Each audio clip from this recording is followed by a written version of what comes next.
우승형 측 다 지난 봄에 윤석열 신드롬이 시중을 강타하고 있는 그런 모습입니다.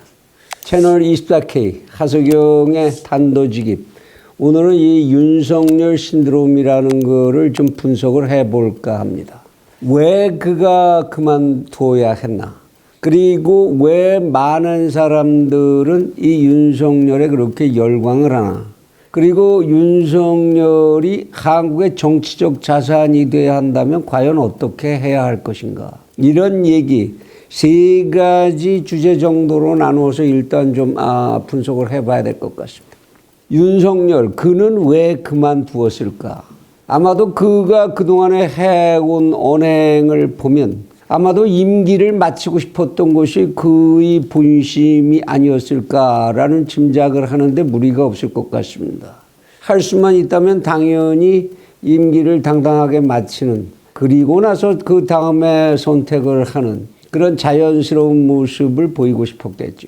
그런데도 불구하고 그가 중도에 이렇게 앞으로 몇 개월 안 남았는데 그것을 채우지 않고 사직을 해야 된 데는 아마 개인적인 성향에 의한 그러한 이유들도 있을 테고, 또는 개인을 둘러싸고 있는 개인적 문제에 관한 것들도 있을 수 있을 테고, 객관적인 상황적인 문제 이런 것들이 함께 작용을 했을 것이 분명하겠죠. 우선 이제 개인적인 성향으로 본다면 이제 그가 가진 상당한 과단성 있는 성격, 나는 사람에게는 충성하지 못한다라는 치사한 꼴은 참고 끝내 보지 못한다라는 이런 성격 같은 것들이, 그런 개인적 성격이 작용했을 수도 있을 테고, 아마도 가족들 간의 의사가 어떤 이제 결정을 하도록 작용을 했을 그런 것들도 있을 수 있겠죠. 그러나 그런 것보다 중요한 건 상황의 논리가, 그가 그 자리를 벗어 던질 수밖에 없는 상황의 논리가 무엇이었을까를 짐작하는 것이 중요하겠죠. 첫 번째로 생각할 수 있는 것이, 과연 그가 검찰총장으로서 검찰청법이 정하고 있는 검찰총장의 권한을 행사할 수 있는 방안이 별로 보이지 않았다는 것. 그가 정말로 그 자리에서 무언가를 보람있게 또는 자기의 의지에 따라서 법이 준 권한에 따라서 행사할 수 없게 되었다는 것. 그것이 명백한 현실이 되었다는 것이 아마도 가장 큰 원인이 되지 않았을까 싶습니다.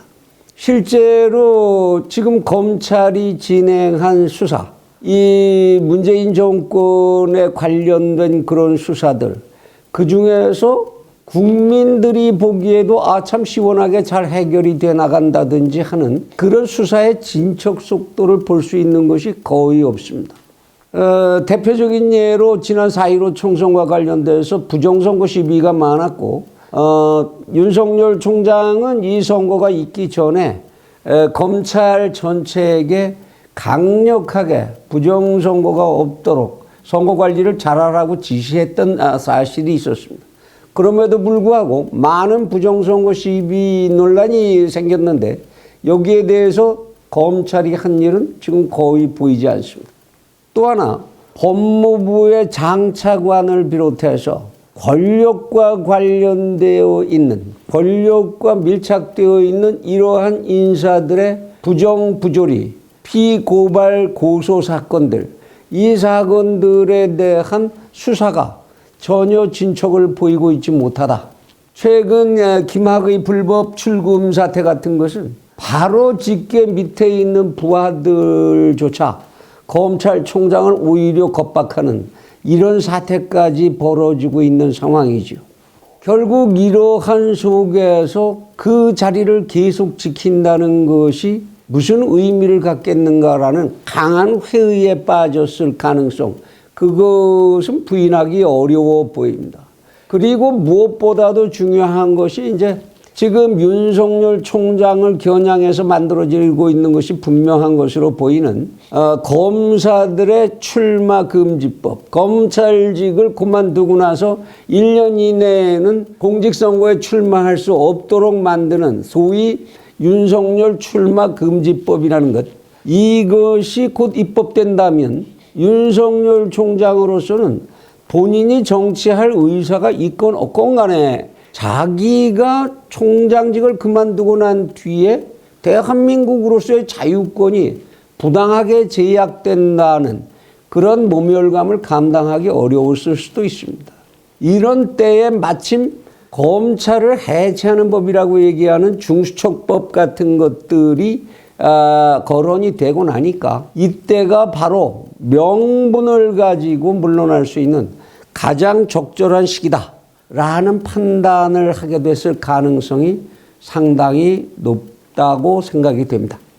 윤 총장이 어떠한 이유로 그 자리를 그만두는 선택을 했던 간에 어쨌든 그러한 선택은 윤석열 총장 개인의 권리고 자유에 속하는 문제입니다.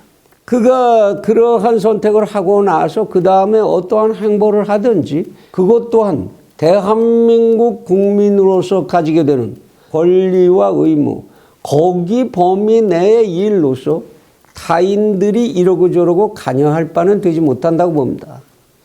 지금 벌써부터 시중에서 뭐 이러고 저러고 이제 찬반이 나오고 뭐 마땅하다 마땅하지 않다 뭐 이런 얘기들이 나오는데 저는 그 부분에 있어서는 그런 이야기들을 지금 해야 할 이유가 아무것도 없지 않나 그런 생각을 합니다. 자유인 윤석열, 그가 선택하는 국민으로서의 권한과 자유, 의무 이런 것을 우리는 아주 공정하게 객관적으로 인정해 주어야 하는 때가 아닌가 하는 생각입니다. 그런데 이 윤석열 총장의 이제 자연자유인으로서의 복귀, 이것에 국민들이 이렇게 열광하는 이유는 도대체 뭐냐? 그리고 그 실체는 무엇인가 하는 것을 좀 따져봐야 합니다.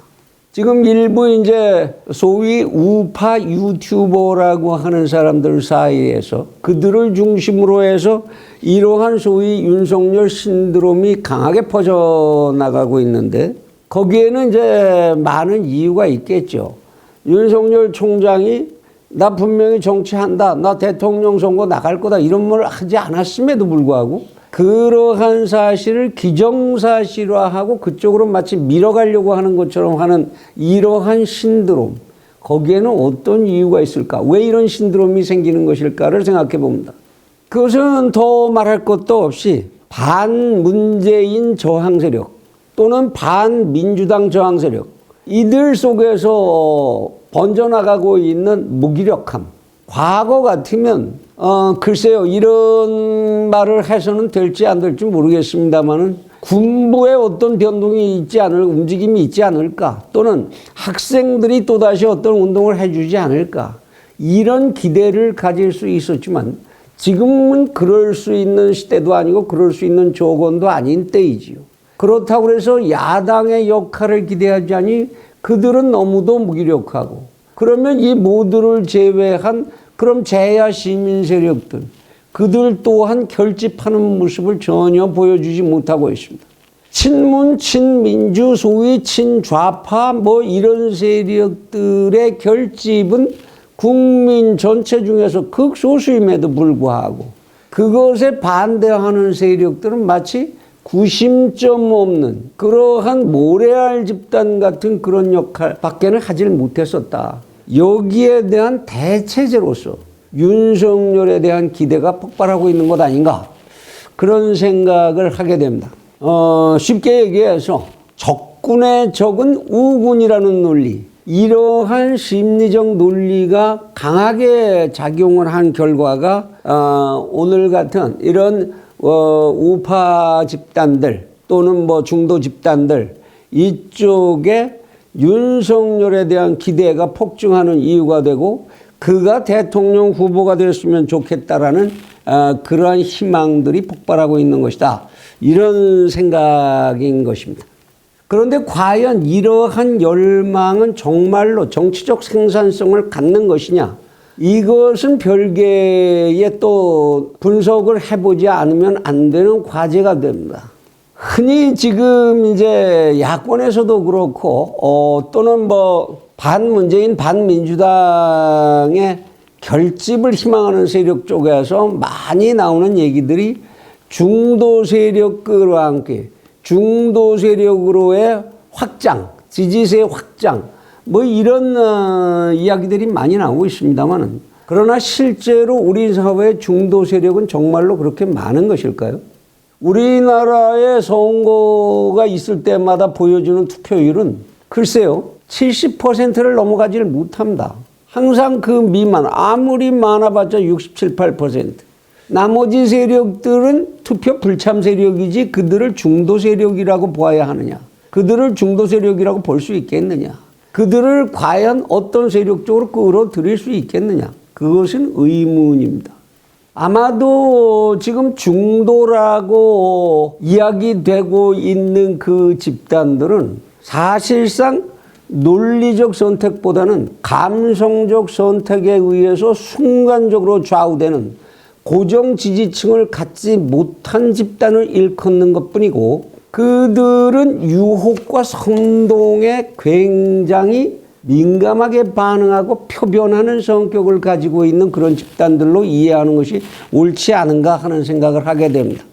대개 그러한 집단들은 감성적인 양비론에 빠져서 그것이 자기의 정체성이고 정의에 대한 무슨 고고한 판단쯤 되는 것으로 착각하고 있는 그런 경우들이 적지 않은 것으로 채널 24K에서는 분석을 합니다.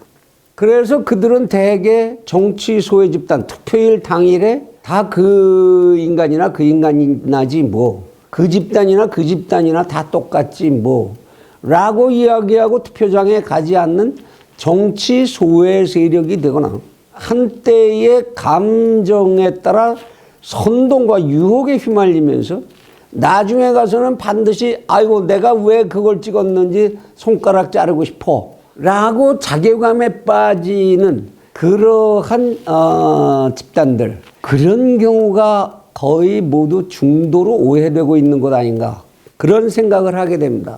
따라서 이러한 집단들은 매표 공작이라든지 지금 집권 세력들이 아주 능하게 사용하고 있는 감정적인 이슈를 가진 선동 공작이라든지 이런 데에 먹잇감으로 노출되는 세력이지, 이들을 논리적으로 설득하고 끌어안고 하기는 그렇게 쉽지 않을 것이라는 생각입니다.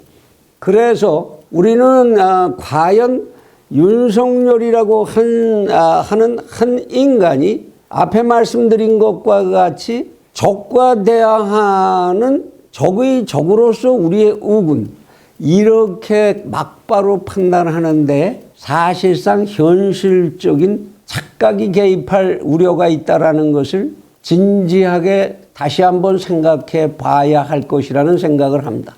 또한 우리는 이 윤석열이라는 사람을 또한 잘 알고 있느냐 하는 것도 윤석열 신드롬이 가지는 생산성을 판단하는 중요한 기준이 됩니다.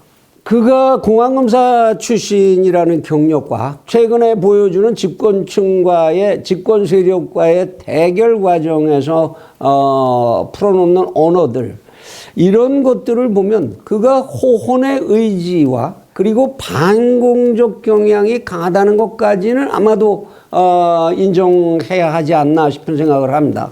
그러나 나머지 그의 대통령으로서의 갖춰줘야 하는 식견이나 인품, 그가 가지는 대한민국에 대한 비전, 이런 것들에 대해서 우리 유권자들은 아직 확실하게 파악하고 있는 것이 없는 것이 사실이라고 생각합니다.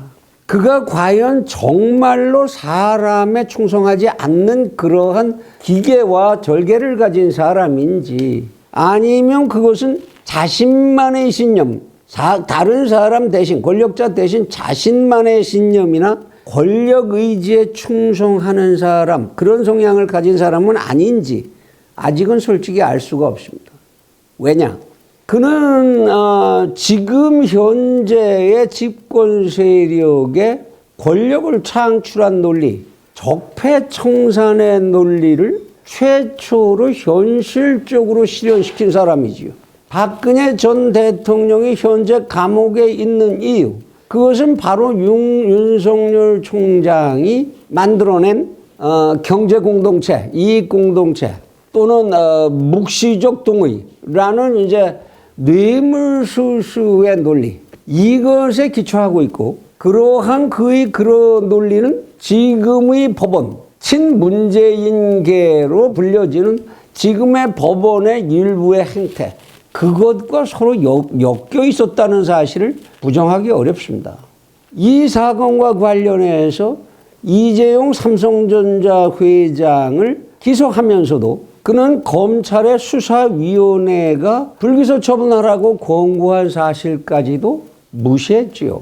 그가 어떻게 박근혜 전 대통령의 뇌물수수 사건에 대해서 발목이 잡혀 있는지를 보여주는, 그와 연관성을 부인할 수 없는, 지금까지도 그 하나의 명백한 사례라고 해야 할 것입니다.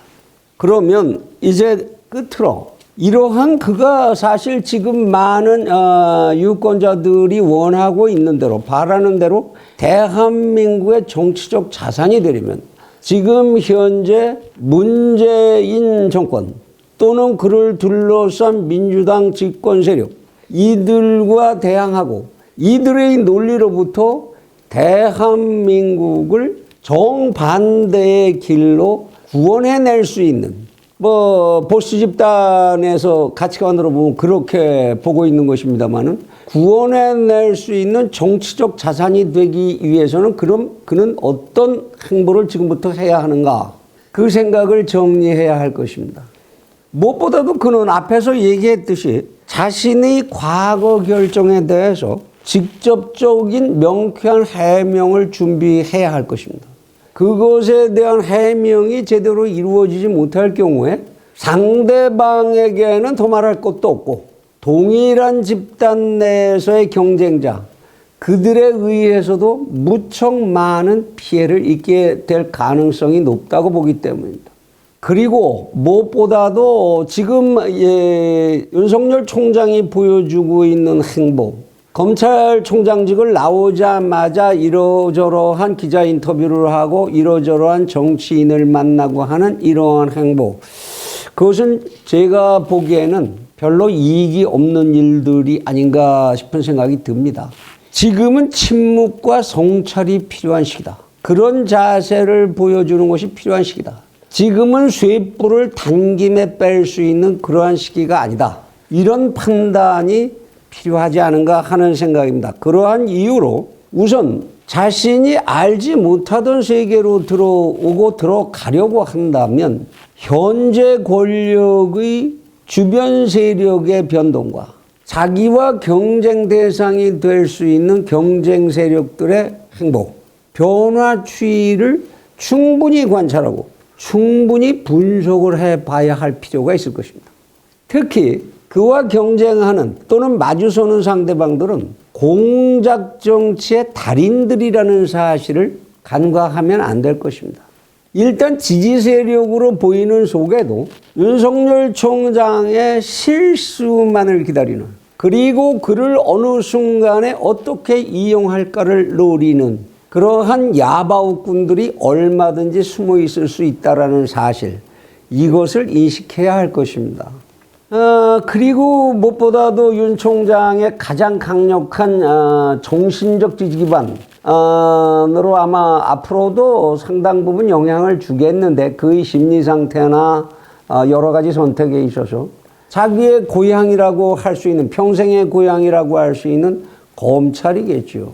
대한민국 검찰은 2,300명의 검사들로 이루어져 있는데 이들이 전부 윤석열을 지지하느냐?